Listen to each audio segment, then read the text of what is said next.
The sound of my coffee cup hitting the saucer echoed through the silence that followed my daughter's words. "We're adults now, Mom. We don't need you anymore."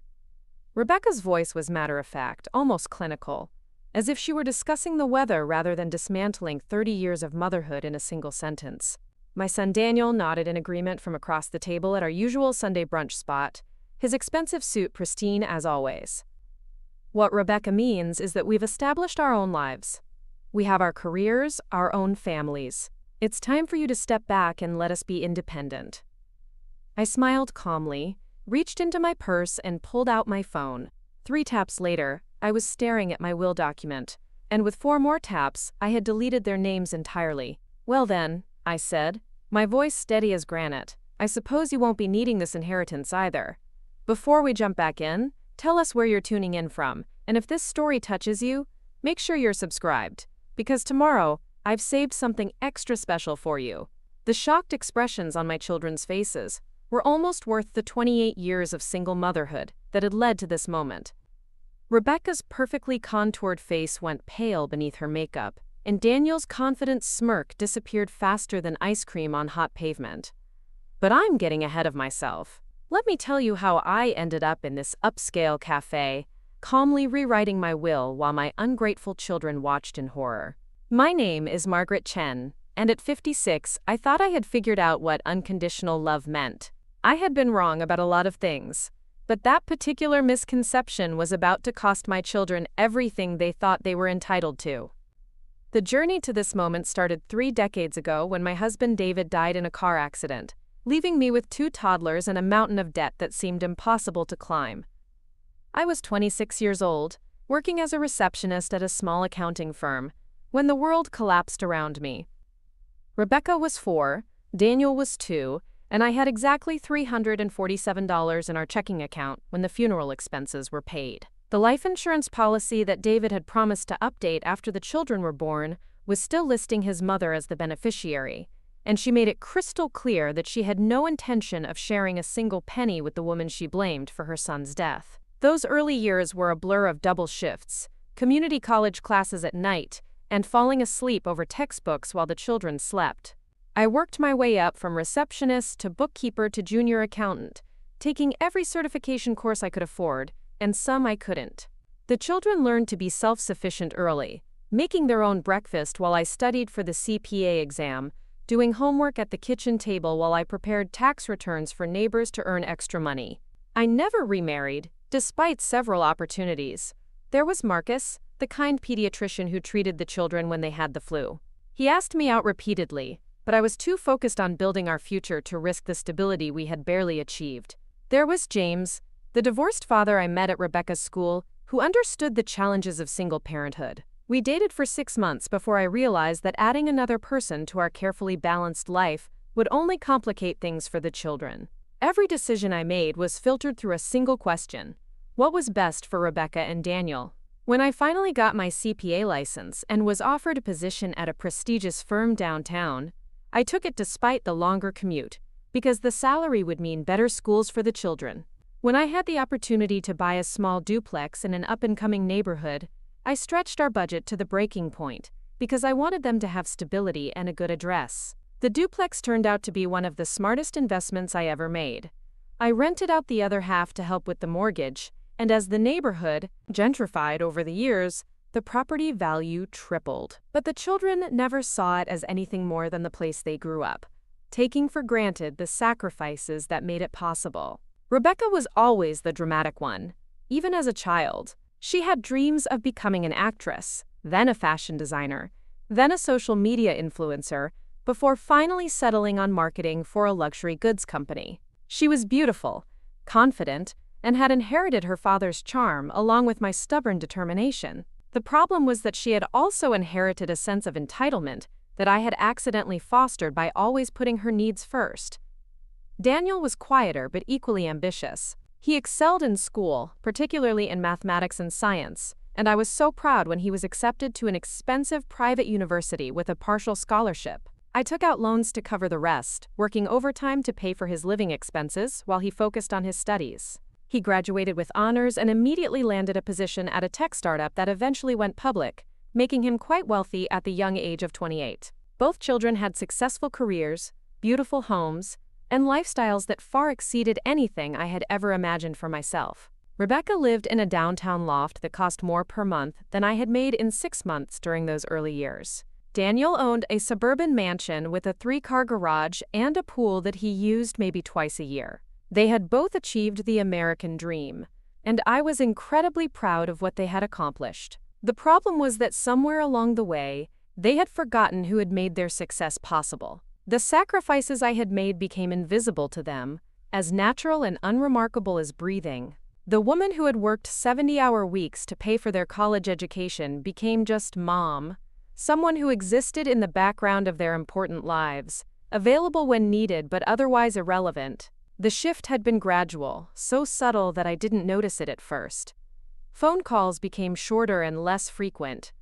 Holiday visits felt more like obligations than celebrations. When Rebecca got married 3 years ago, I offered to help with the wedding expenses, remembering how I had dreamed of giving her the perfect wedding when she was little. She accepted my check for $15,000 with barely a thank you, then spent the entire reception apologizing to her new in-laws for the modest venue and simple decorations. Daniel's wedding 2 years later was even more painful.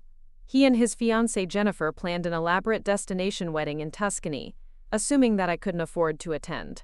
When I surprised them by booking my flight and arranging time off work, Jennifer made passive-aggressive comments about how I would need to be careful about my wardrobe choices because the other guests were very fashion-conscious. I spent more on a single dress for that wedding than I had spent on clothes for myself in the previous 2 years, determined not to embarrass my son.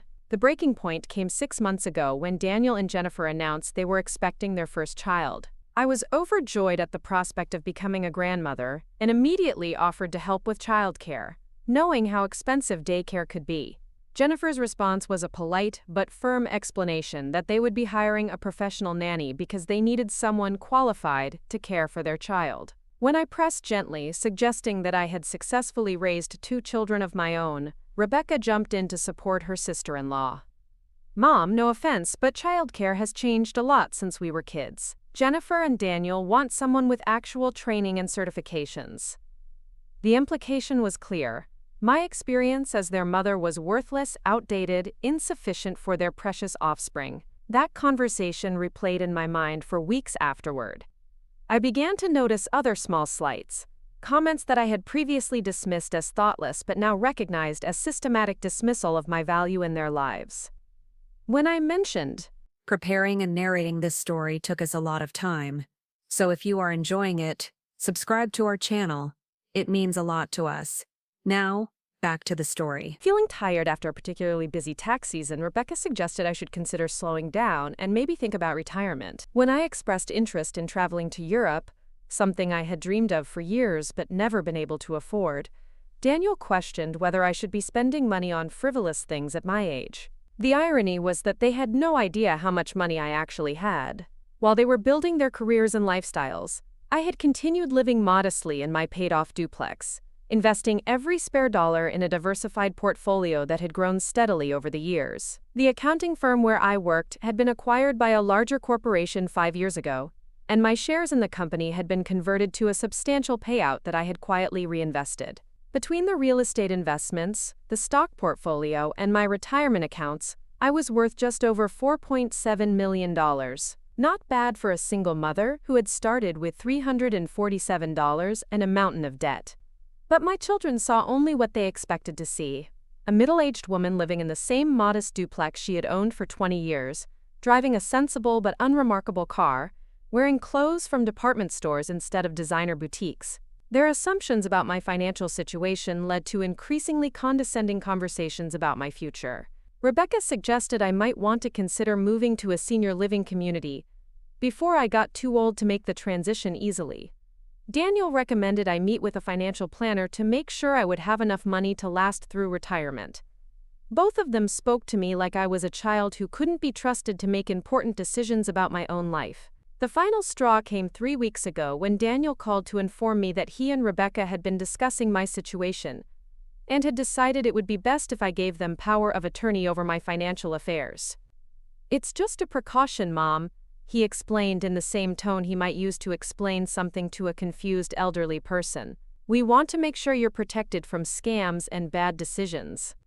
You know how these things can happen to people your age." I was so stunned by the audacity of the suggestion that I couldn't find words to respond. My children, who had never shown the slightest interest in my financial well-being beyond what I could contribute to their own lives, wanted legal control over my money because they assumed I was too incompetent to manage it myself. When I declined their generous offer, Rebecca became visibly frustrated. "Mom, you're being stubborn," she said during our next phone conversation. "We're only trying to help. You can't expect to handle these things on your own forever." The conversation that followed was a masterclass in manipulation, disguised as concern. They painted a picture of a lonely, confused woman making poor decisions while her loving children watched helplessly from the sidelines. That brought us to this morning's brunch, which I now realized had been planned as an intervention of sorts. Rebecca and Daniel had coordinated their schedules to meet me at Café Meridian, an upscale establishment in the downtown area where Rebecca worked. The choice of venue was deliberate, I understood now. They wanted to have this conversation in a place where I would feel out of my element, where the expensive menu and elegant decor would remind me of the gulf between their lifestyle and mine. They had ordered confidently, Rebecca choosing the organic salmon Benedict and Daniel selecting the artisanal breakfast pizza, while I had opted for simple scrambled eggs and toast. Even their food choices were a statement about the differences between us, I realized. They belonged in places like this. I was just visiting. The conversation had started innocuously enough, with updates about their work and social lives. Rebecca mentioned a promotion she was expecting, and Daniel described a vacation he and Jennifer were planning to take after the baby was born. I listened and asked appropriate questions, playing the role of the interested mother, but I could sense an undercurrent of tension that suggested this was not just a casual family meal. The shift came when I mentioned that I was thinking about taking a cruise to Alaska, something I had been researching online. It was a modest trip, nothing extravagant, but something I had always wanted to do. The silence that followed my announcement was telling. Rebecca and Daniel exchanged a look that spoke volumes about their opinion of my travel plans. "Mom," Rebecca said carefully, "are you sure that's the best use of your money right now? I mean, shouldn't you be focusing on securing your future instead of spending on things like cruises?" Her tone was gentle but condescending, like a parent explaining to a child why they couldn't have candy before dinner. Daniel nodded in agreement. "Rebecca's right. At your age, every dollar counts. You should be thinking about healthcare costs, inflation, the possibility that you might need assisted living someday. A cruise is a luxury you probably can't afford." The assumption that I couldn't afford a simple cruise after 30 years of careful financial planning was insulting enough, but what really stung was the implication that I was too irresponsible to make appropriate decisions about my own money. These were the same children I had put through college, whose weddings I had helped fund, whose success had been built on the foundation of my sacrifices. "I appreciate your concern," I said, keeping my voice level, "but I think I can manage my own finances." That's when Rebecca dropped the bomb that had been building throughout the conversation. "Mom, we need to talk about something important," she said, leaning forward with the expression of someone about to deliver difficult news. "Daniel and I have been talking, and we think it's time for you to accept that things have changed. We're adults now with our own responsibilities. We don't need you to take care of us anymore." The words hit me like a physical blow. After 30 years of defining myself primarily as their mother, of making every major decision based on what was best for them, I was being told that my services were no longer required. Daniel picked up where Rebecca left off, his tone businesslike and efficient. "What Rebecca means is that we've established our own lives. We have our careers, our own families. It's time for you to step back and let us be independent." He might as well have been delivering a corporate restructuring announcement. "We don't expect you to keep helping us financially or otherwise. We're capable of taking care of ourselves." The irony was breathtaking. These were the same children who had accepted my help with their college expenses, their wedding costs, their down payments on their first homes.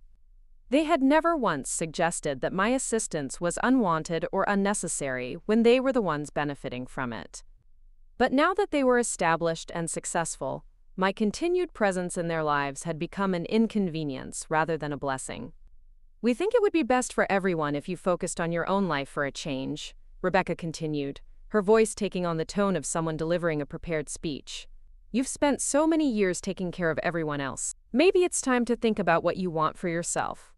The suggestion that I should focus on my own life was rich, coming from the daughter who had spent the last 10 minutes explaining why a simple cruise was beyond my means.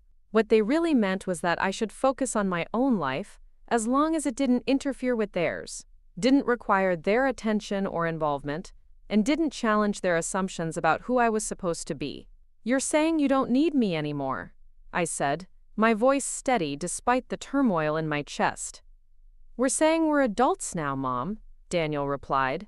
We don't need you to take care of us anymore.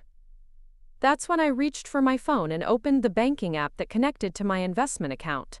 I had been managing my own portfolio for years, making decisions that had multiplied my modest savings into a substantial fortune. As I looked at the numbers on the screen, I felt a strange sense of clarity wash over me. These children, who thought I was too incompetent to afford a cruise, who wanted legal control over my finances, who had just informed me that my role in their lives was no longer needed, had no idea that they were about to inherit several $millions when I died. The will I had written 5 years ago left everything to them in equal shares, with small bequests to a few charities I supported. But if they no longer needed me, if my presence in their lives had become an unwelcome burden, then perhaps they no longer needed my money either. I opened the digital copy of my will that I kept on my phone, the document I had been meaning to update after Daniel's marriage but had never gotten around to changing. The will was surprisingly easy to modify using the legal app I had downloaded months ago. A few taps to delete their names as beneficiaries, a few more to designate new recipients for my estate. I had always been impressed by modern technology, and the ability to completely rewrite my will while sitting in a café seemed like a perfect metaphor for the new chapter I was apparently starting in my life. Well then, I said, looking up from my phone to meet their confused stares.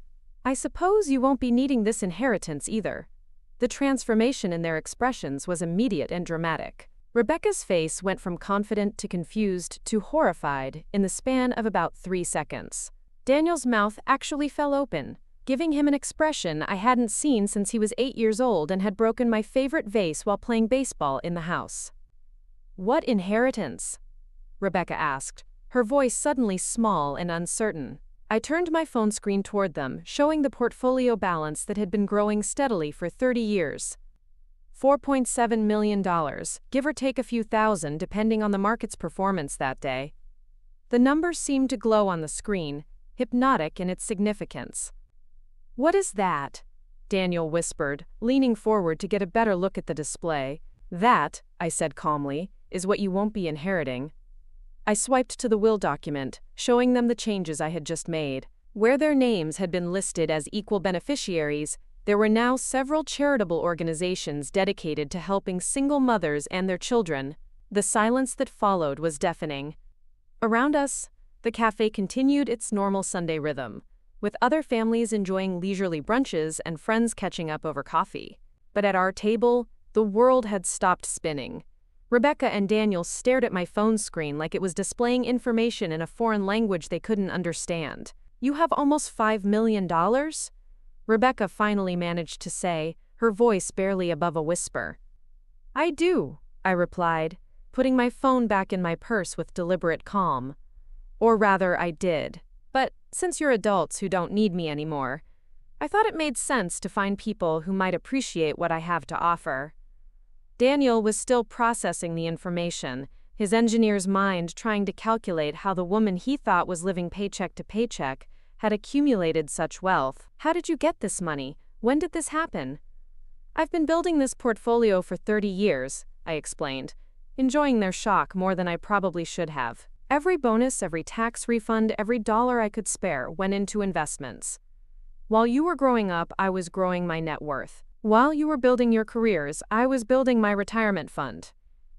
The implications were sinking in now, and I could see the wheels turning in their heads. Rebecca was calculating how much money she had just lost with her casual dismissal of my relevance. Daniel was trying to figure out how he had so completely misjudged his mother's financial situation. But you live in that same old duplex, Rebecca said, as if my choice of housing somehow invalidated the numbers they had just seen. You drive that old car, Shop at normal stores. I live within my means, I corrected her. There's a difference between being poor and being practical. I learned a long time ago that real wealth isn't about showing off how much money you have. It's about having the freedom to make choices based on what you want rather than what you can afford. Like the choice to disinherit your children? Daniel asked, his voice carrying a note of accusation that I found particularly rich given the conversation that had preceded this revelation. Like the choice to support people who value my contribution to their lives, I replied evenly. These organizations help single mothers get education and job training, provide child care assistance, and offer financial literacy programs. They understand the value of help when it's offered. Rebecca was frantically trying to backtrack now, her marketing training kicking in as she attempted to salvage the situation. Mom, I think there's been a misunderstanding. When we said we didn't need you, we didn't mean we didn't want you in our lives. We just meant that we're independent now. Independent enough to suggest I give you power of attorney over my finances? I asked. Independent enough to question my decision to take a cruise? Independent enough to tell me that my childcare experience isn't adequate for your children? The color drained from Daniel's face as he realized I had been paying attention to all the small dismissals and condescending comments over the past few months. We were just trying to look out for you, he said weakly. No, I said, standing up and placing enough cash on the table to cover my portion of the bill plus a generous tip. You were trying to control me. There's a significant difference. I picked up my purse and looked down at my children. These successful adults who had just learned that their assumptions about their aging mother were completely wrong. Enjoy your breakfast, I said pleasantly. And enjoy your independence. I'm gonna go book that Alaska cruise. As I walked toward the exit, I could hear them calling my name, but I didn't turn around. For the first time in 30 years, I was walking away from my children not because I didn't love them, but because I finally loved myself enough to demand better treatment. The spring air outside the café felt fresh and full of possibilities. I had just rewritten my entire future in the space of a 10-minute conversation, and instead of feeling regret or sadness, I felt lighter than I had in years. My phone was already buzzing with calls from Rebecca and Daniel, but I ignored them as I walked to my car. The drive home gave me time to think about what I had just done, and what it meant for the rest of my life. I had spent 3 decades defining myself through my relationship to my children, measuring my success by their achievements, finding my purpose in their happiness, but they had just made it clear that my services in those roles were no longer required. Fine, if they wanted independence, they could have it completely. And I could finally have the freedom to discover who Margaret Chen was when she wasn't primarily somebody's mother. The cottage that waited for me was exactly the same as it had been when I left that morning, but everything felt different. The modest rooms that Rebecca found embarrassing suddenly seemed cozy and perfectly suited to my needs. The sensible furniture that Daniel dismissed as outdated was comfortable and paid for. The small garden that neither of them ever noticed was a source of pride and peace that cost nothing, but brought me daily joy. I made myself a cup of tea and sat down at my kitchen table with my laptop, pulling up the cruise websites I had been browsing earlier. The Alaska trip I had mentioned was just the beginning. There were river cruises through Europe, photo safaris in Africa, cultural tours through Asia. For the first time in my adult life, I could afford to do whatever I wanted without worrying about the cost or asking anyone's permission.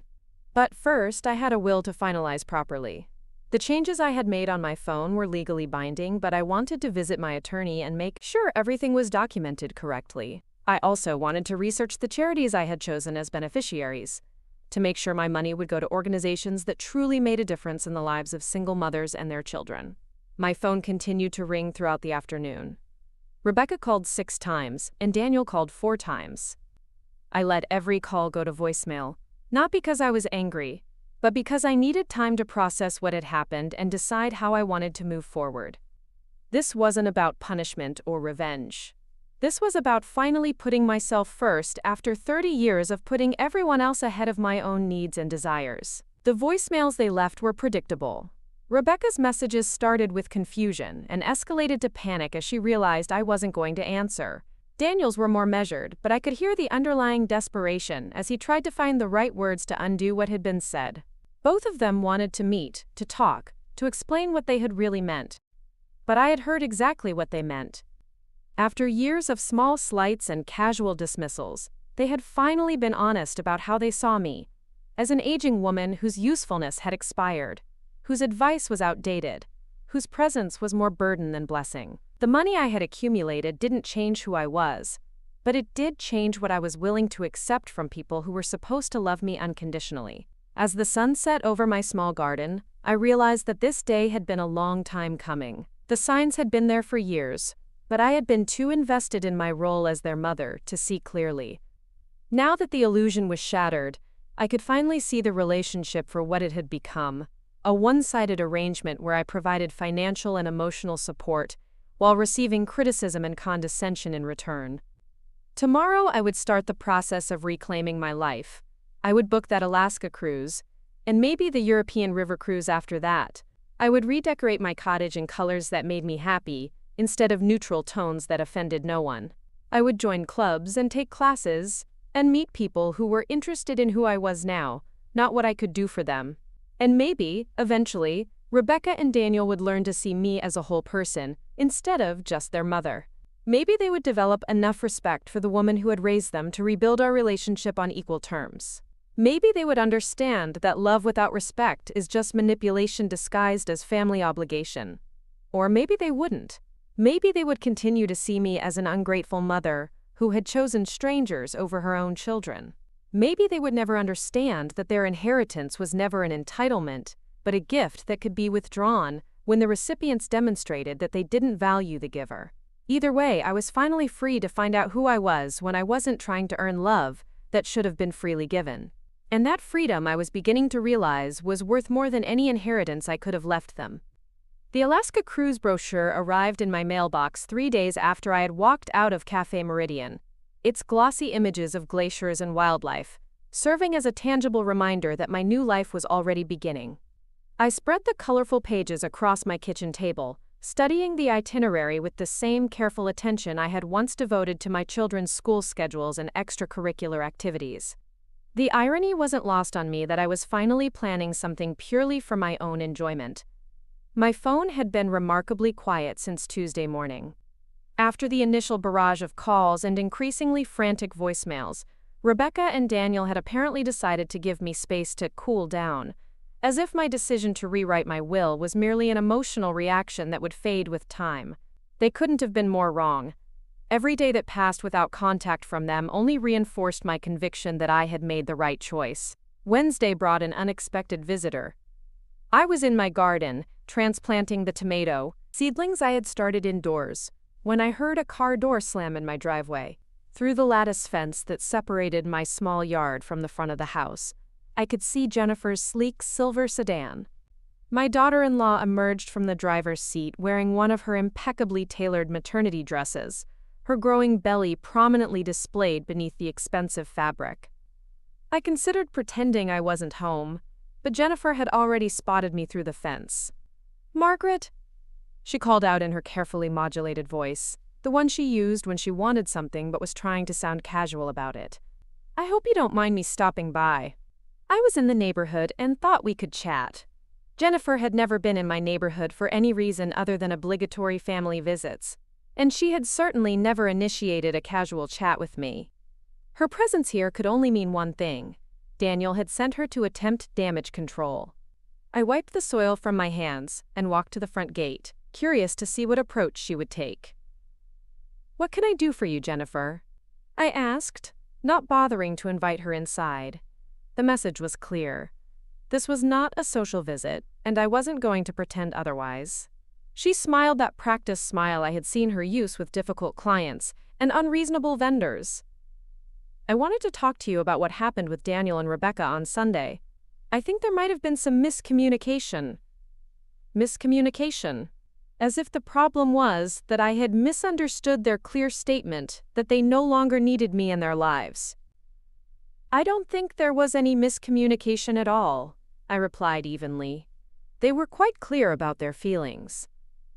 Jennifer's smile faltered slightly, But she pressed on with the determination of someone who is used to getting her way through persistence and charm.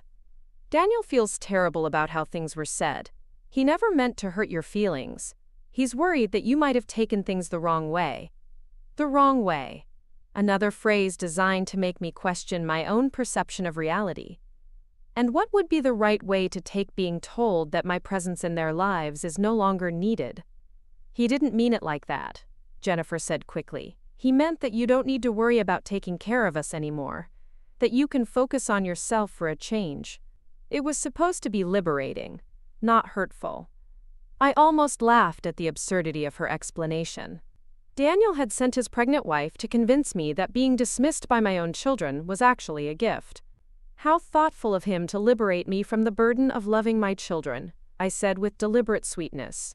Jennifer's composure cracked just enough for me to see the frustration underneath. This conversation wasn't going according to whatever script she had prepared. Margaret, I think you're being a little unfair. Daniel loves you, we all do. This is just a misunderstanding that's gotten blown out of proportion. Is it? I asked. Then perhaps you can explain why your husband thought I needed his permission to take a cruise. Or why he assumed I couldn't afford to travel. Or why both of my children wanted legal control over my finances because they were concerned about my decision-making abilities. The silence that followed told me everything I needed to know. Jennifer was clearly aware of these conversations, which meant Daniel had been discussing my supposed incompetence with his wife. They had been analyzing my life and finding it wanting, making plans for my future without bothering to consult me. Look, Jennifer said, abandoning her diplomatic approach for something more direct. I don't know anything about your financial situation, and frankly, it's not my business. But I do know that Daniel is upset about whatever happened to your will. He mentioned that you made some changes. There it was. The real reason for her visit. Daniel was upset about the changes to my will, which meant he had known or assumed he was inheriting money from me. The son who thought I couldn't afford a simple cruise had apparently been counting on his inheritance. The hypocrisy was breathtaking. My will is my business, I said firmly. Just like my finances and my travel plans and every other aspect of my life that your husband seems to think requires his oversight. Jennifer's professional mask was slipping now, revealing the calculating woman underneath. Don't you think you're being a little hasty? Making major financial decisions when you're upset isn't usually wise. Maybe you should take some time to think about this before you do something you'll regret. The condescension in her voice was unmistakable. Even my daughter-in-law, who had known me for less than 5 years, felt qualified to question my judgment and suggest that my decisions were emotionally driven rather than rational. The pattern was clear. Everyone in my family had been discussing my supposed shortcomings and limitations behind my back. I've had 30 years to think about this, I replied. 30 years of putting my children's needs ahead of my own. 30 years of accepting criticism disguised as concern. 30 years of being treated like an inconvenience rather than a blessing. I'm not upset, Jennifer. I'm clear-minded for the first time in decades. She tried one more approach, the one that women like her always fell back on when logic and manipulation failed. What about the baby? She asked, placing a protective hand over her belly. Don't you want to be part of your grandchild's life? This kind of family drama isn't good for anyone, especially not for children. The irony of her concern for family drama was rich, considering that she had been the one to suggest my childcare experience was inadequate for their precious baby. But the mention of my future grandchild did give me pause. I had been looking forward to being a grandmother, to having the opportunity to build a relationship with this new generation that might appreciate my presence in their lives. I would love to be part of my grandchild's life, I said carefully. But that depends entirely on whether their parents want me involved. Based on recent conversations, it seems like you and Daniel prefer professional caregivers to family members. Jennifer's face flushed with embarrassment, as she realized I was referring to her dismissal of my offer to help with childcare. That's not what I meant, she said weakly. We just thought that with your age and everything. My age and everything, I repeated. You mean my incompetence and outdated methods. The same incompetence that raised the man you married. I stepped back toward my front door, signaling that this conversation was over. Give Daniel my regards, Jennifer, and tell him that if he wants to discuss our relationship, he can call me himself instead of sending his wife to clean up his mistakes. After Jennifer left, I sat in my living room for a long time, thinking about the conversation and what it revealed about my family's perception of me. They saw me as an aging woman whose judgment couldn't be trusted, whose presence was tolerated rather than welcomed, whose value was measured entirely by what I could provide for them. The money I had accumulated didn't change their fundamental view of me. It just made them more interested in managing my decline. That evening, I called my attorney, Sarah Morrison, to schedule an appointment. Sarah had been handling my legal affairs for over a decade, and she had always treated me with the respect and professionalism that my own family seemed incapable of showing. When I explained that I wanted to formalize the changes I had made to my will, she didn't question my decision-making ability or suggest that I might be acting emotionally. "I'll need to review the charitable organizations you've chosen as beneficiaries," she said practically. "We want to make sure they're properly structured to receive this type of bequest. Have you considered establishing a foundation instead of direct bequests?" The suggestion intrigued me. A foundation would allow me to maintain some control over how my money was used, even after my death.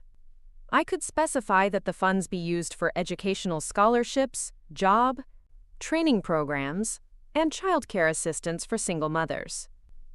It would be a lasting legacy that reflected my values, rather than simply enriching people who had demonstrated that they didn't value my contributions to their lives.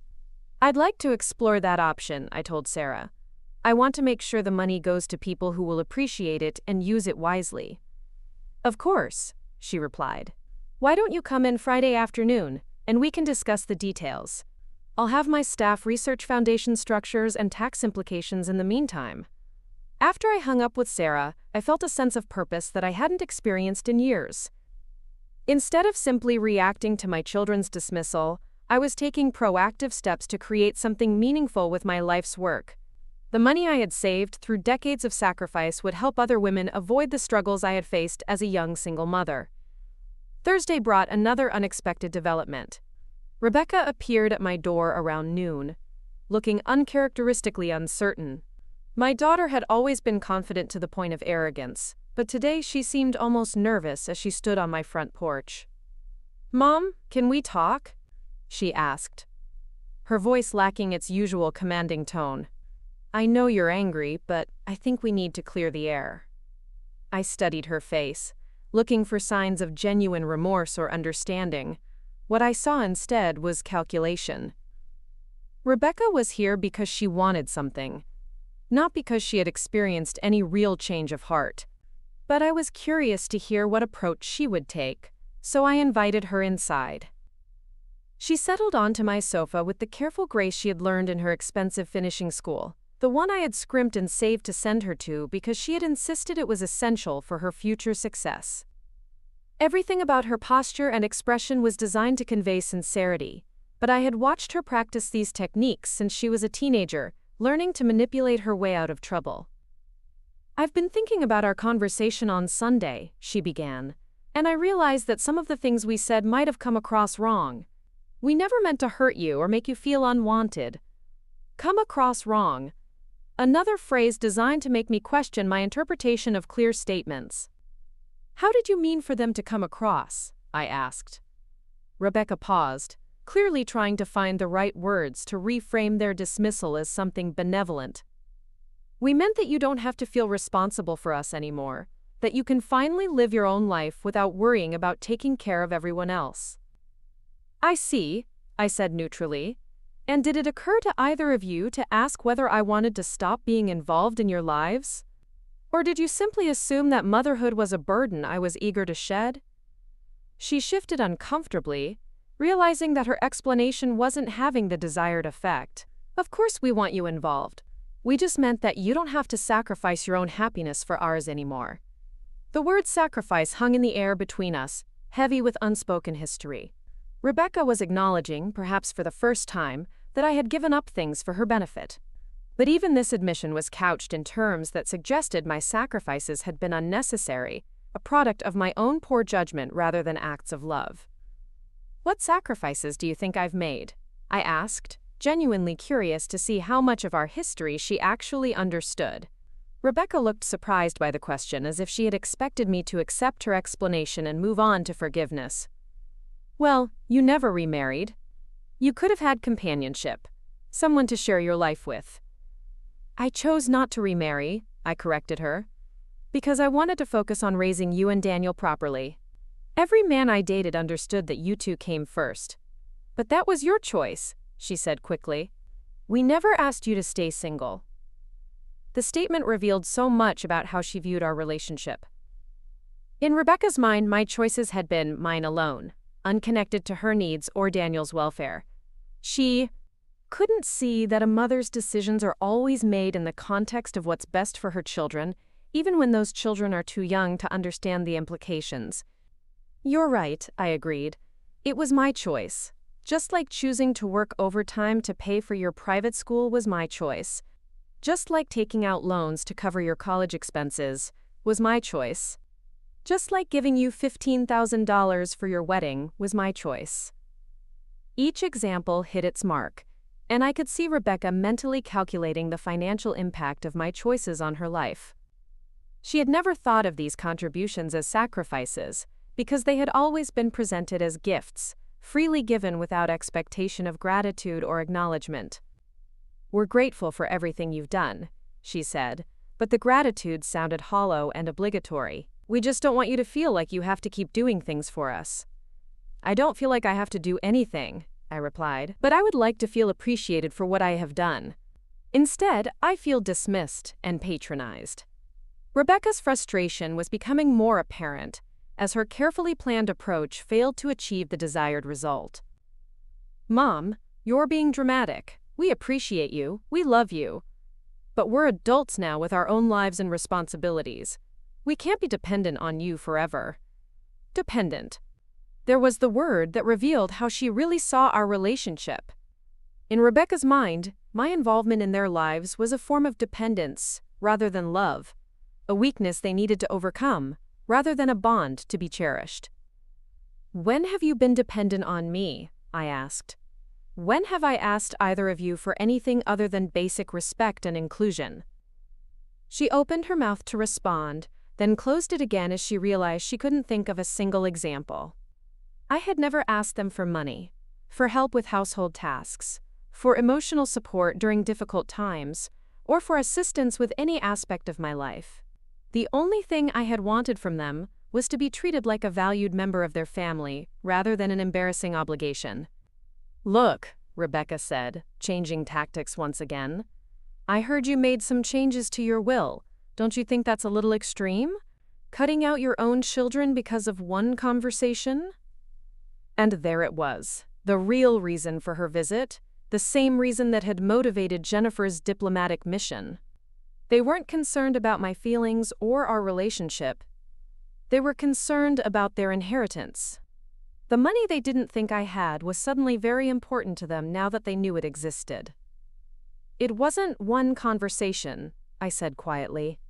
It was 8 years of conversations. 8 years of being excluded from family events, dismissed as irrelevant, patronized as incompetent, and treated like an inconvenience rather than your mother. Rebecca's expression hardened as she realized that her charm offensive wasn't working. So this is about revenge?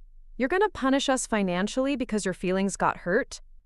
The casual dismissal of my legitimate concerns as hurt feelings was exactly the kind of minimizing behavior that had brought us to this point. This is about alignment, I corrected her. My will now reflects the reality of our relationship. If I'm not needed or wanted in your lives, then you don't need or want my money either. That's not fair, she said, her voice rising with indignation. That money should go to family. Should it? I asked. Why? Because you're entitled to it? Because you've earned it through your love and respect? Because you've demonstrated that you value what I've built? The questions hung in the air unanswered, because we both knew that none of those justifications applied. Rebecca felt entitled to my money simply because she was my daughter, not because she had done anything to deserve it or because she had treated me in a way that would inspire generosity. I'm your daughter, she said finally, as if that biological fact trumped all other considerations. Yes, you are, I agreed, and I will always love you because of that. But love doesn't require me to reward behavior that I find unacceptable.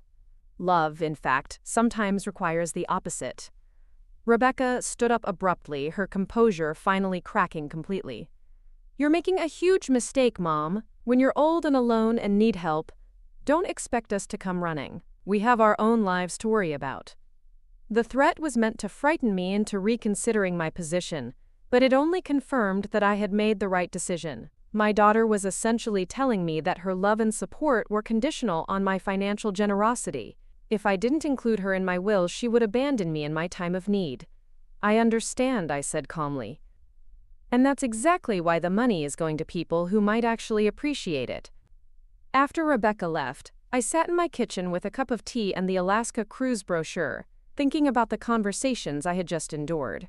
Both Jennifer and Rebecca had come to my home with the same objective, to manipulate me into restoring their place in my will. Neither had offered a genuine apology or acknowledged the legitimate concerns I had raised about their treatment of me.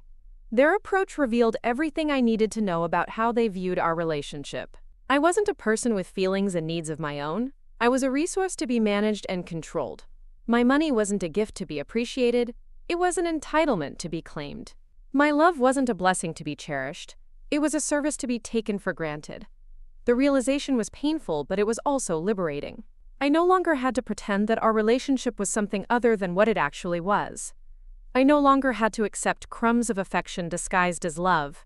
I no longer had to be grateful for the bare minimum of respect from my own children.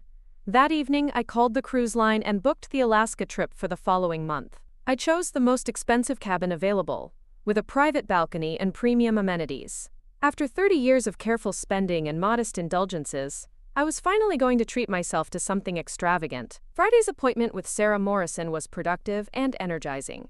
We spent 2 hours discussing foundation structures, tax implications, and distribution strategies. By the end of the meeting, we had outlined a plan for the Margaret Chen Foundation for Single Mothers, which would provide scholarships, job training, childcare assistance, and financial literacy programs. This is a wonderful legacy, Sarah told me as we reviewed the preliminary documents. You should be proud of what you're creating. Proud. It had been a long time since anyone had used that word in connection with my accomplishments. My children had never expressed pride in my financial acumen or my ability to build wealth from nothing. They had been embarrassed by my modest lifestyle and frustrated by my careful spending habits. But now, strangers were praising my wisdom and vision. The foundation would require ongoing management, which meant I would need to be actively involved in its operations for years to come. Instead of simply leaving money to passive recipients, I would be creating an organization that reflected my values and priorities. It would be a living testament to the importance of hard work, education, and self-reliance. Saturday brought another surprise visitor, but this one was welcome. Emma, Rebecca's 15-year-old daughter, appeared at my door with her characteristic directness and honesty. Unlike the adults in my family, Emma had always treated me with genuine affection and respect. "Hi, Grandma Margaret," she said, giving me a hug that felt completely natural and unforced. "Mom said I shouldn't come here, but I wanted to see you. Are you really going to Alaska?" Emma had always been my favorite grandchild, though I tried not to show favoritism openly. She was intelligent, curious, and refreshingly honest about her observations of the adult world around her. Unlike her parents, she seemed to see me as a complete person rather than just a grandparent who existed to fulfill a specific role. "I am going to Alaska," I confirmed, showing her the cruise brochure. "I leave in 3 weeks." She studied the pictures with genuine interest, asking questions about the itinerary and the wildlife we might see. Her enthusiasm was infectious, and I found myself sharing details about glaciers and whales that I had been researching online. "That sounds amazing," she said wistfully. "I wish I could go somewhere like that. Mom and Dad never want to do anything adventurous. They just go to the same boring resorts every year." The comment revealed something important about Emma's perspective on her parents' lifestyle. While Rebecca and Daniel saw their expensive vacations as evidence of their success, their daughter found them predictable and uninspiring. The elaborate trips that were supposed to impress others weren't creating meaningful memories for the family. Maybe when you're older you can plan your own adventures, I suggested. Travel is one of the best ways to learn about the world and yourself. Emma nodded enthusiastically, then grew more serious. Grandma, can I ask you something? Are you really mad at Mom and Uncle Daniel? Because they seem really upset about something. The question deserved an honest answer, but I wanted to be careful not to turn Emma against her parents or burden her with adult problems. I'm not angry with them, I said carefully, but I am disappointed in how they've been treating me. Sometimes when people become adults, they forget that their parents are still people with feelings and needs. She considered this explanation with the wisdom that sometimes emerges in teenagers who pay attention to the world around them. Mom has been really stressed lately, she said. She keeps talking about family obligations and responsibilities. It's like she's angry about something but won't say what it is. Family obligations and responsibilities. It sounded like Rebecca was struggling with the realization that her casual dismissal of my importance had consequences she hadn't anticipated. The money she thought she was inheriting represented more than just financial security. It represented validation of her status and worth. Sometimes adults make decisions that seem easy at the time but turn out to be more complicated than they expected, I told Emma. Your mom is probably learning that lesson right now. We spent the rest of the afternoon looking through photo albums and talking about family history. Emma was fascinated by stories of my early years as a single mother, asking detailed questions about how I had managed to work and go to school while taking care of young children. Her interest in these experiences was genuine and appreciative, a stark contrast to her parents' tendency to view my struggles as evidence of poor planning rather than resilience. You were really brave, she said after I finished telling her about working 3 jobs while studying for my CPA exam. I don't think I could handle all that pressure. You're stronger than you think, I assured her, and hopefully you'll never have to find out. But if you do face difficult challenges, remember that you have more resources than you realize. Intelligence, determination, and hard work can overcome almost any obstacle. When Emma left that evening, I felt more optimistic about the future than I had in weeks. Regardless of what happened with Rebecca and Daniel, I would always have a relationship with this remarkable young woman who appreciated my stories and valued my perspective. Perhaps some family bonds could survive the current crisis, even if others were permanently damaged. Sunday marked exactly 1 week since the conversation that had changed everything. I spent the morning in my garden, planting flowers that would bloom after I returned from Alaska. The physical work was satisfying, and the metaphor wasn't lost on me. I was literally and figuratively planting seeds for a new season of my life. My phone rang around noon, and for the first time in a week I answered when I saw Daniel's name on the caller ID. I was curious to hear his approach to reconciliation, especially after his wife's failed diplomatic mission and his sister's unsuccessful charm offensive. Mom, he said, his voice carefully controlled. I think we need to talk. Can I come over? I'm home, I replied simply, not volunteering to make the conversation easier for him. He arrived 20 minutes later, looking older and more tired than I had seen him in years. The stress of the situation was clearly taking its toll, and I wondered how much of his exhaustion was related to our family crisis versus the demands of his work and impending fatherhood. Jennifer told me about our conversation with you, he began without preamble. And Rebecca filled me in on yesterday's discussion. I wanted to talk to you directly instead of sending intermediaries. At least he acknowledged that the previous visits had been strategic rather than spontaneous. That was more honesty than I had received from either of the women who had tried to manage this situation on his behalf. I'm listening, I said, settling into my favorite chair and waiting to see what approach he would take. Daniel sat across from me, his hands clasped tightly in his lap. I want to apologize for what I said last Sunday.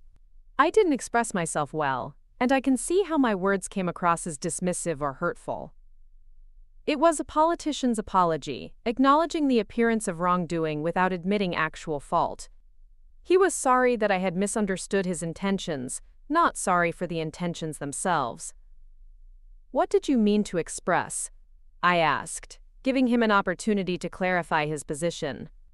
He paused, clearly struggling to find words that would satisfy me without contradicting his fundamental beliefs about our relationship. "I meant that you've done such a good job raising us that we don't need constant support anymore.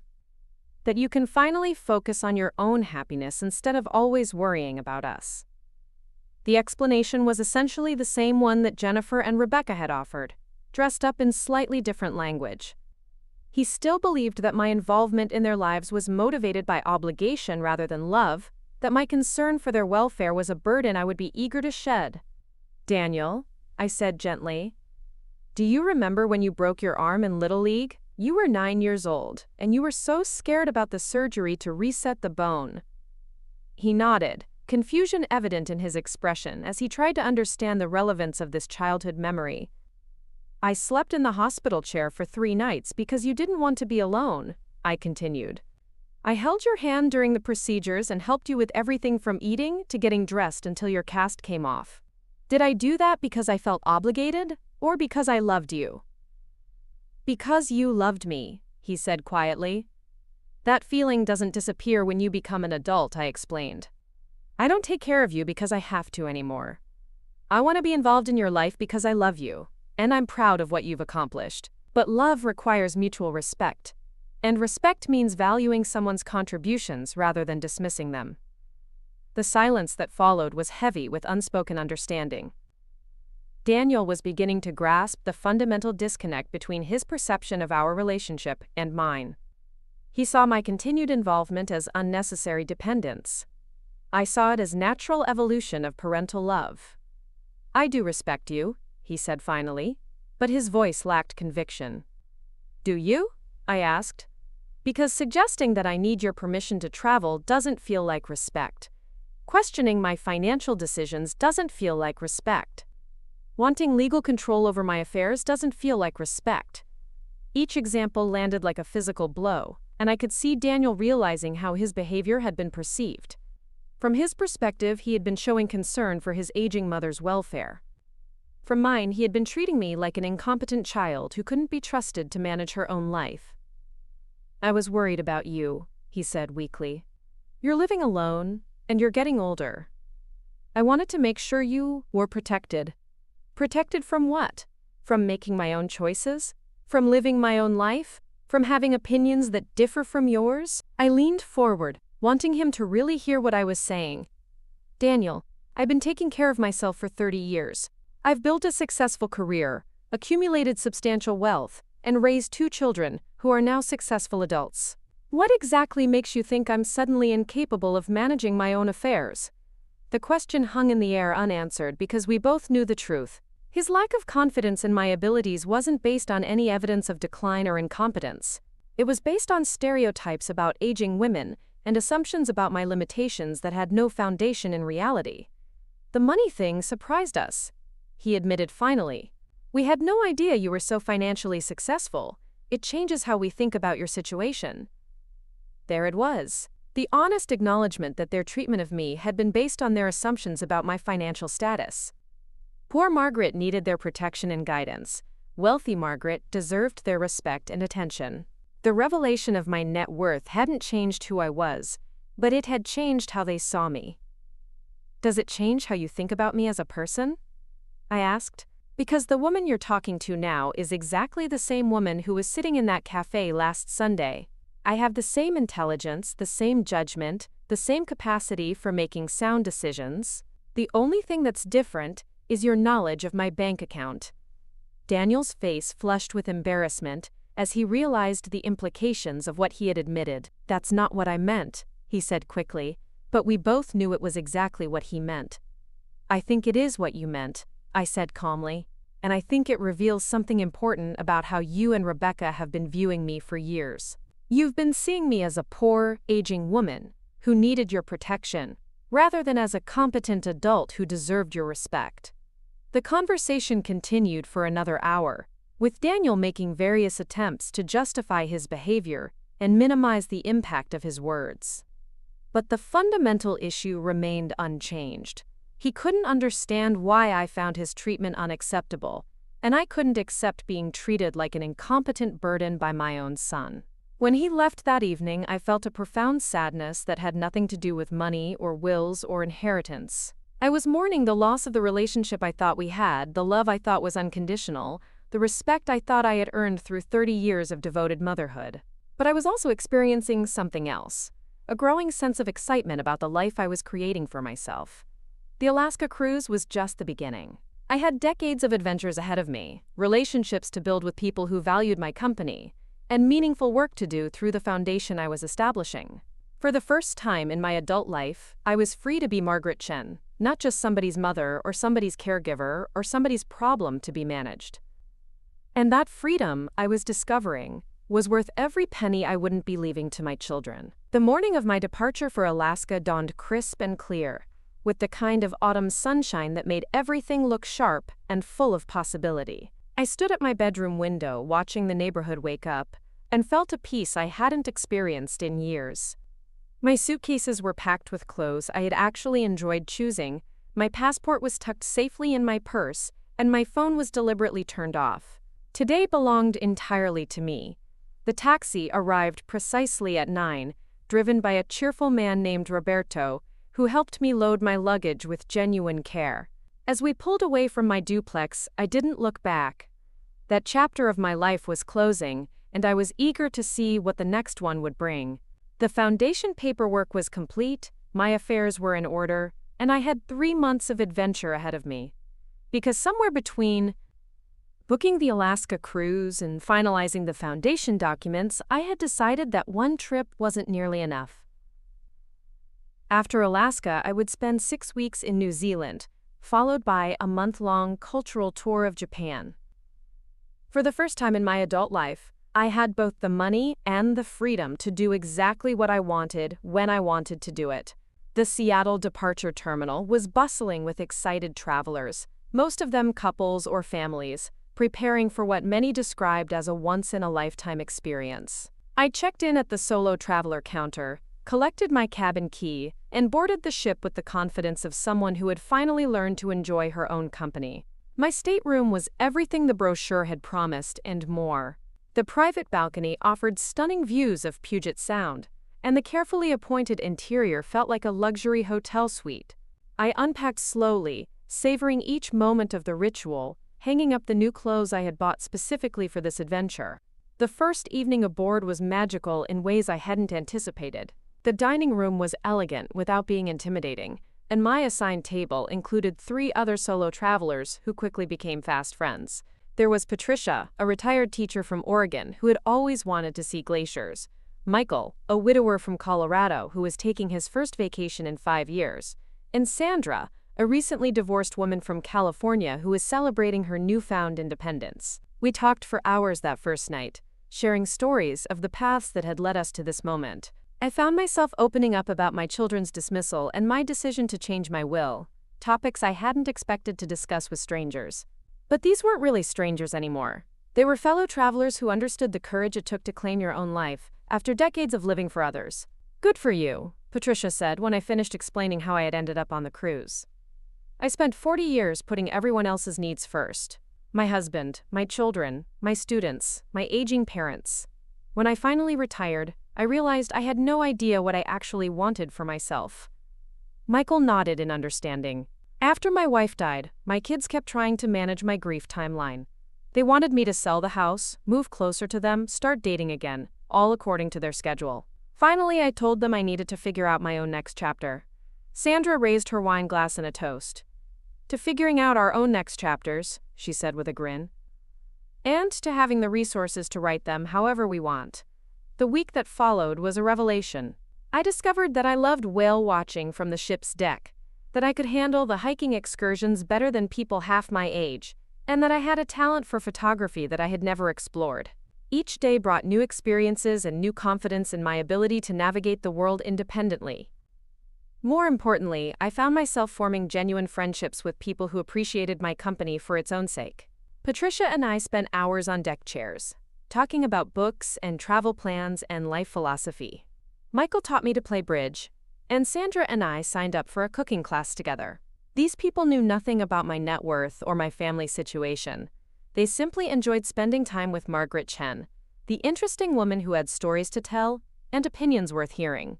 The ship's library became one of my favorite refuges.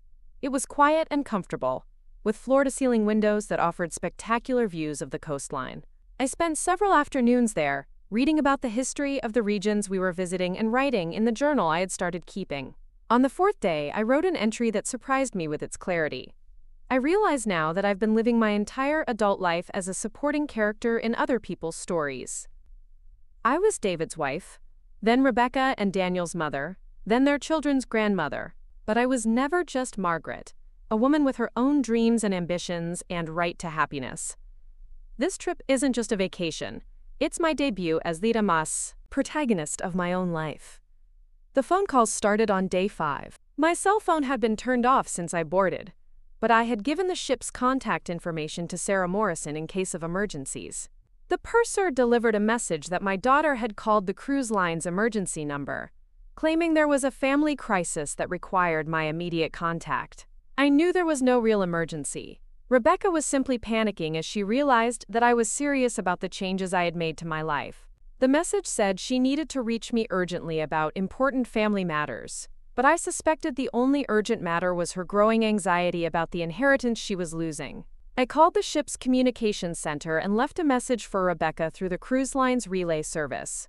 I am safe and well and enjoying my vacation. If there is a genuine emergency requiring my immediate return, please contact my attorney, Sarah Morrison. Otherwise, I will speak with you when I return from my travels in 3 months. The message was deliberately businesslike and final.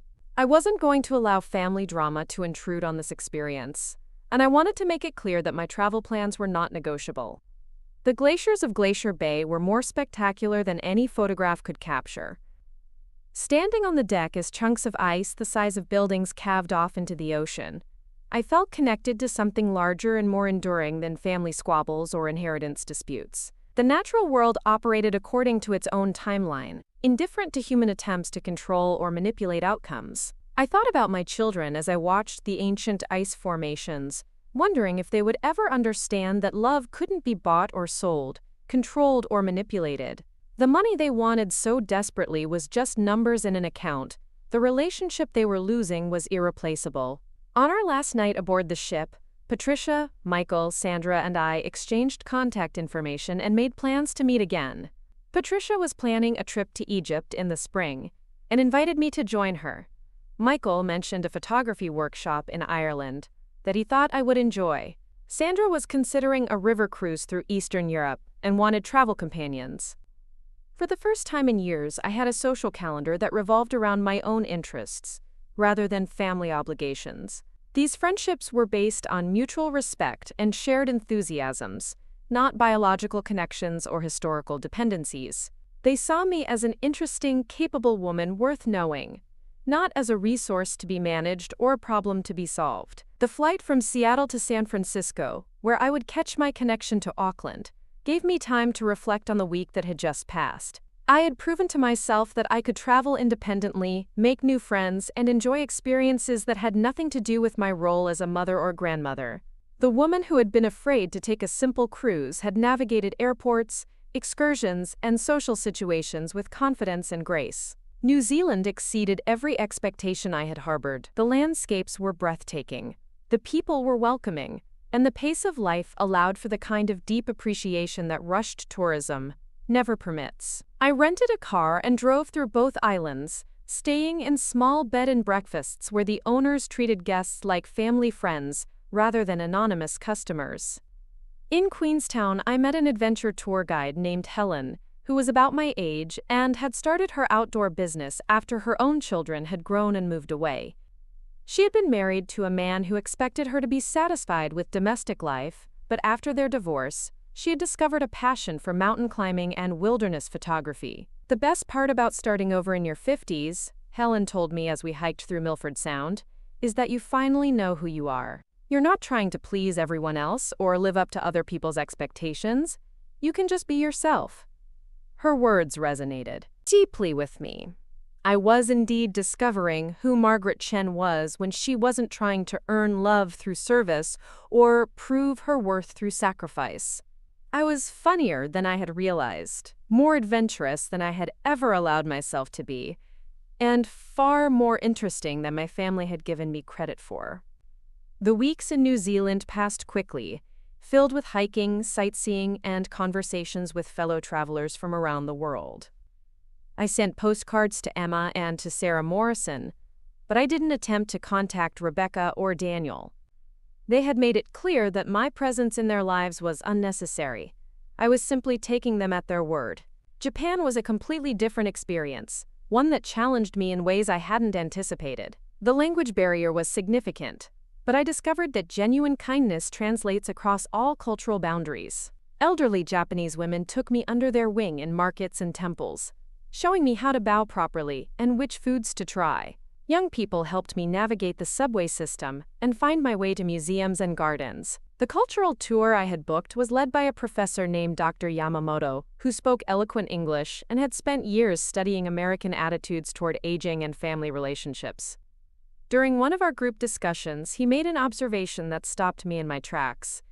In Japan, we have a concept called ikigai, which roughly translates to reason for being, he explained to our small group of American tourists. Many Western visitors struggle with this concept because they have defined their purpose entirely through their relationships to others. But ikigai is about finding meaning in your own existence, independent of your roles as spouse, parent, or child.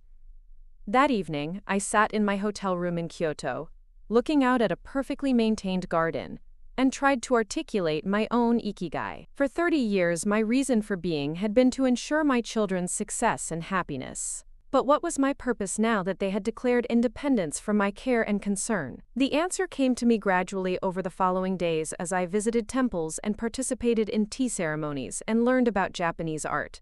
My ikigai was to help other women avoid the trap I had fallen into, defining themselves entirely through service to others while neglecting their own growth and dreams. The foundation I was establishing wouldn't just provide financial assistance to single mothers. It would also offer workshops on self-advocacy, financial independence, and personal development. I wanted to help women understand that loving their children didn't require sacrificing their own identity, that being a good mother included modeling self-respect and personal fulfillment. By the time I boarded the plane in Tokyo for the long flight home, I had filled 3 journals with thoughts, observations, and plans. The woman who had left Seattle 6 weeks earlier had been running away from family disappointment. The woman returning was running toward a new purpose and a life of her own design.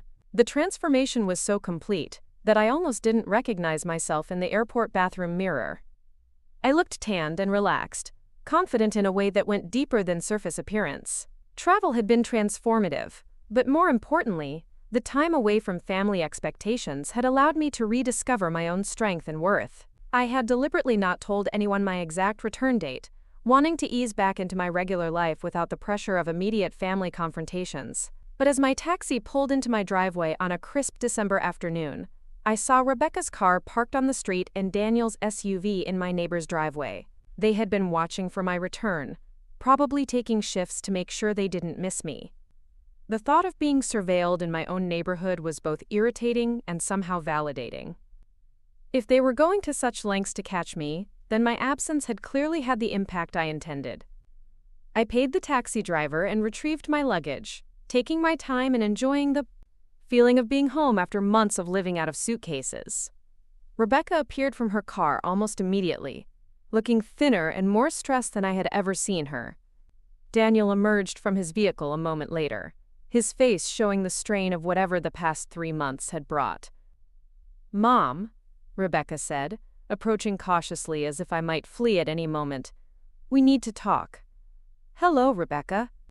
"Hello, Daniel," I replied pleasantly, pulling my suitcase toward the front door. "I hope you're both well." The neutral greeting seemed to throw them off balance. They had probably prepared for anger or coldness, but I felt neither. The months of travel and self-discovery had given me a perspective that made family drama seem distant and manageable. "Can we come in?" Daniel asked, gesturing toward the house. "We've been waiting for you to come home so we could discuss this situation." this situation. Even now, they couldn't bring themselves to acknowledge what they had done or take responsibility for the consequences of their actions. It was still just a situation that needed to be managed rather than a relationship that needed to be repaired. "Of course," I said, unlocking my front door.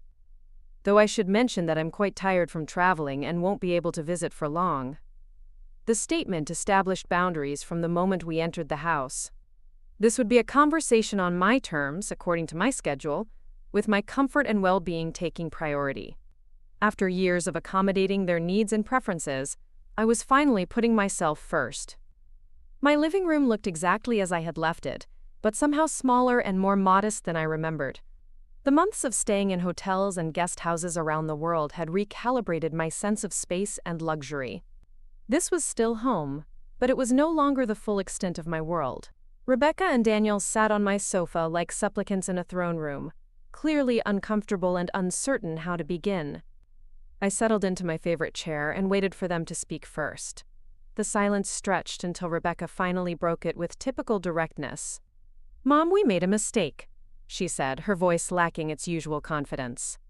"We said things we didn't mean, and we handled the situation badly. We want to make it right." Make it right. The phrase suggested that their concern was about fixing a problem rather than understanding how their behavior had affected me. They wanted to return to the previous status quo, not create a healthier dynamic going forward. "What mistake did you make?" I asked calmly. The question forced them to be specific, rather than hiding behind vague apologies. Rebecca looked to Daniel for support, but he seemed equally uncertain about how to proceed. "We shouldn't have said you weren't needed anymore," Daniel said finally. "We shouldn't have made you feel unwanted or unappreciated. Shouldn't have made me feel." Even in his apology, he was focusing on my reaction, rather than their actions. The problem in his mind was that I had misinterpreted their words, rather than that their words had been hurtful and dismissive. "How did you expect me to feel when you told me you didn't need me anymore?" I asked. The question hung in the air unanswered because they hadn't thought about my feelings at all. They had been focused on establishing their independence and managing what they saw as my excessive involvement in their lives. My emotional response had never been a consideration. "We thought you'd be relieved," Rebecca said quietly. "We thought you'd be happy to have less responsibility." The admission revealed the fundamental disconnect between their perception and reality. They had convinced themselves that my involvement in their lives was a burden I would be eager to shed rather than an expression of love I valued and enjoyed. "Did you ever ask me how I felt about my role in your lives?" I inquired. "Did you ever consider that I might choose to be involved because I love you, not because I feel obligated?" More silence. Of course they had never asked, because they had never considered that I might have preferences or feelings about our relationship that differed from their assumptions. "We're asking now," Daniel said, though his tone suggested the question was more strategic than genuine. "How do you feel about your role in our lives?" I considered the question carefully, thinking about all the conversations and revelations of the past 3 months. "I feel like I've been taken for granted," I said finally. "I feel like my contributions have been minimized, and my judgment has been questioned. I feel like you've seen me as an obligation rather than a blessing." The words were honest but not angry.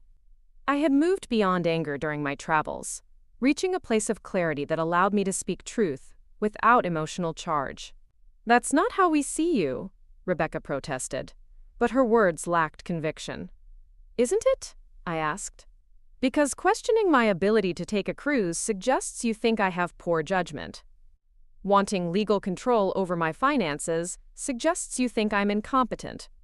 Telling me I'm not needed anymore suggests you think I'm a burden rather than a welcome presence."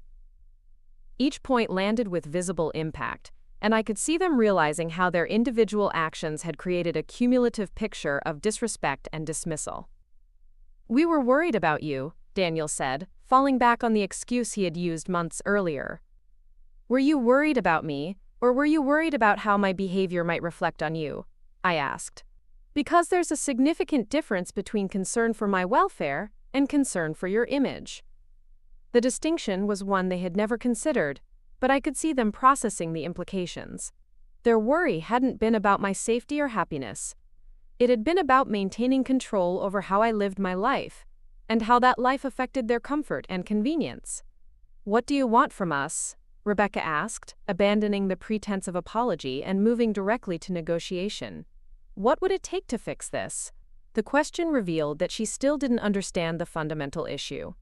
She thought this was about demands that could be met or conditions that could be satisfied, not about respect that needed to be genuine and ongoing. "I want you to see me as a complete person," I said simply. "Not just as your mother, but as Margaret Chen. A woman who has her own thoughts, feelings, dreams, and right to make decisions about her own life."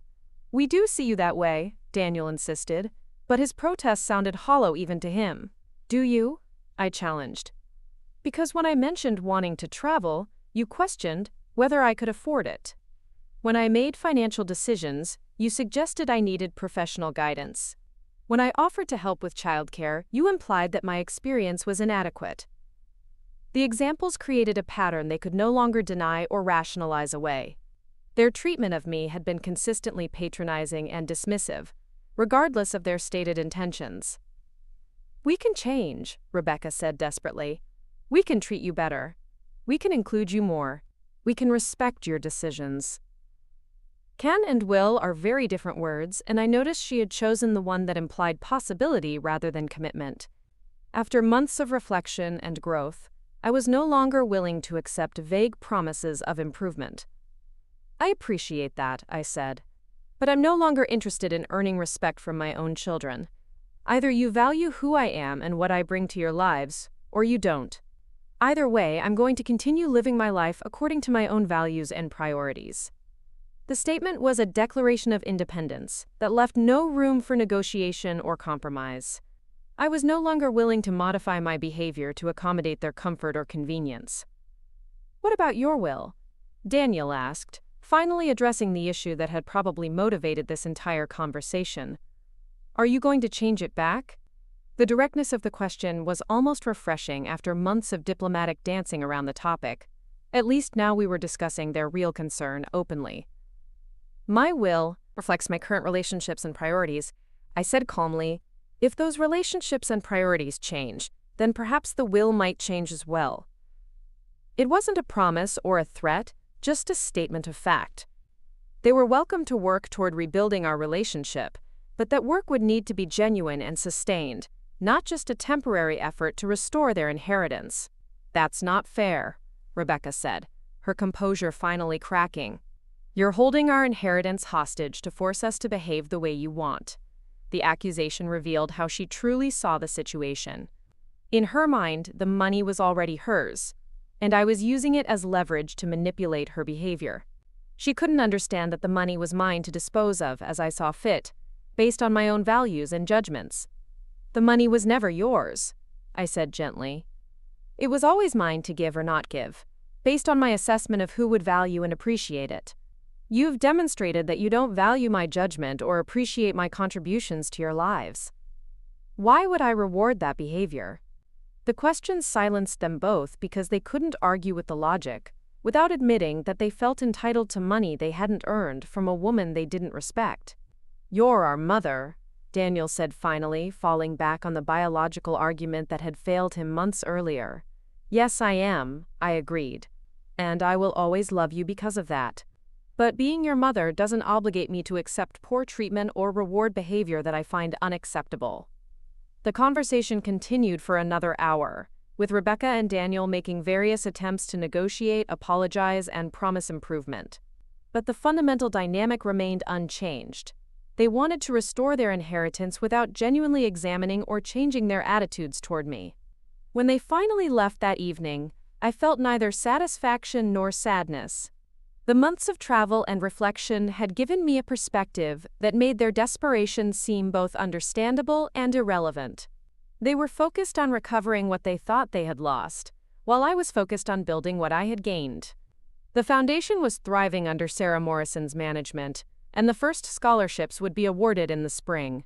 I had applications from dozens of single mothers who wanted help with education, job training, and childcare expenses. Their gratitude and determination reminded me daily of why I had chosen to redirect my legacy. Emma called me the day after my return, full of questions about my travels and genuine excitement about my adventures.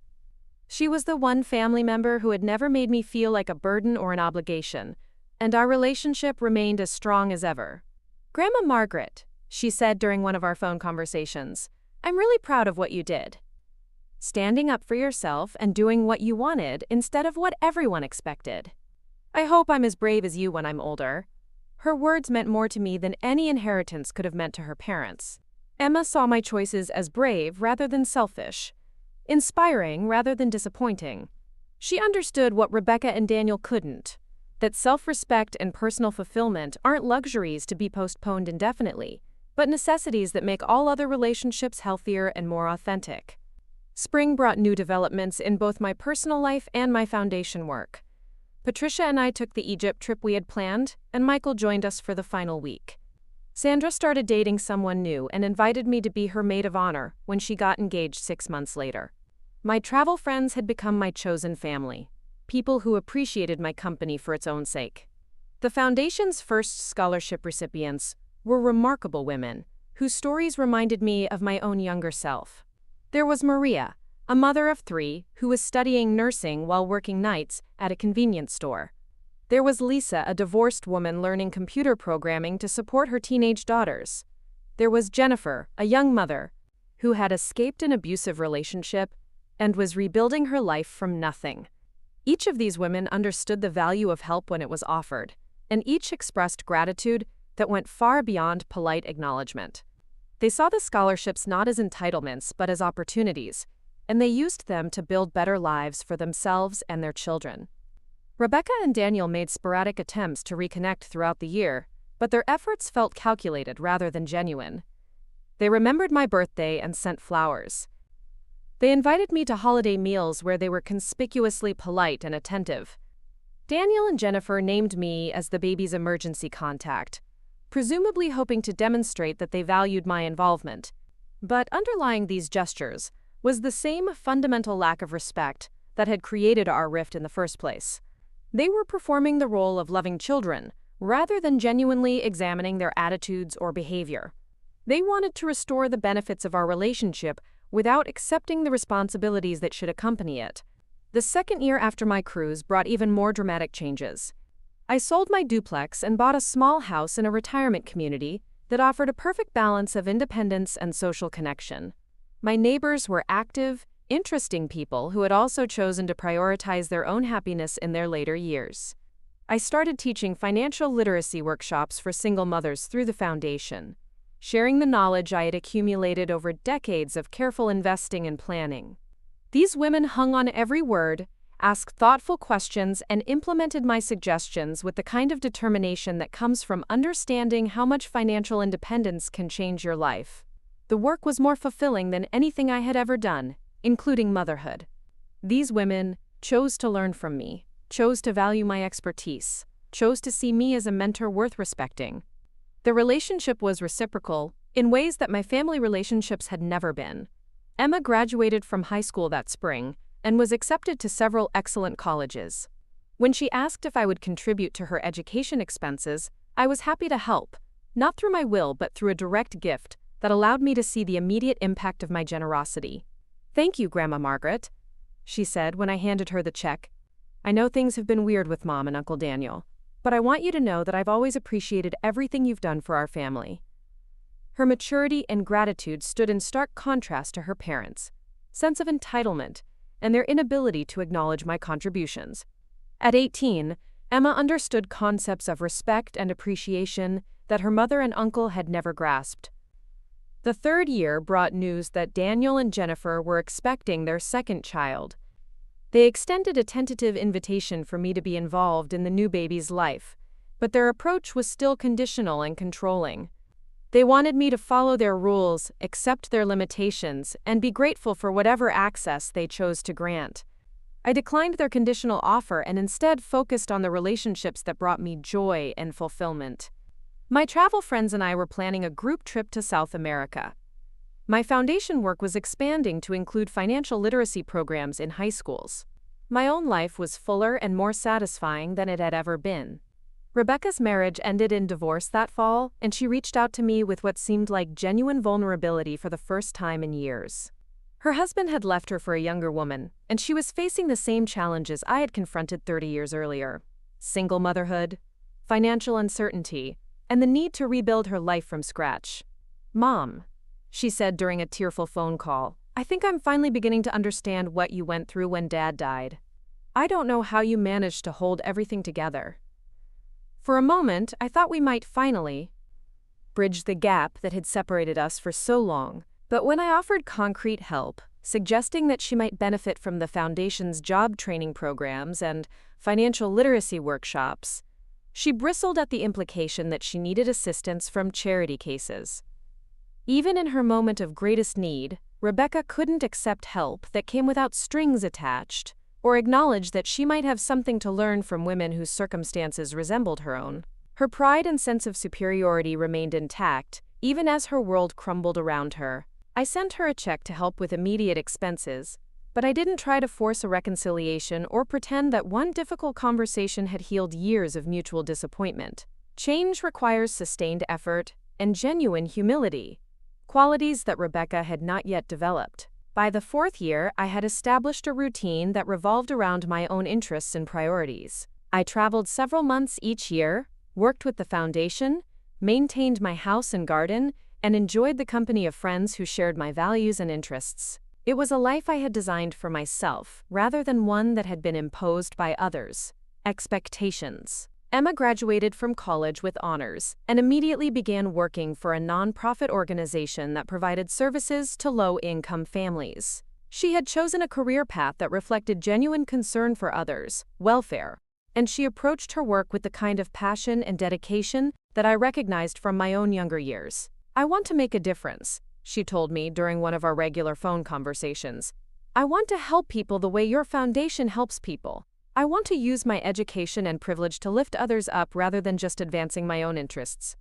Her words filled me with pride and hope. At least one member of the next generation understood the importance of service and the satisfaction that comes from helping others achieve their potential. Daniel and Jennifer's marriage survived his infidelity scandal the following year, but their relationship with me remained distant and transactional.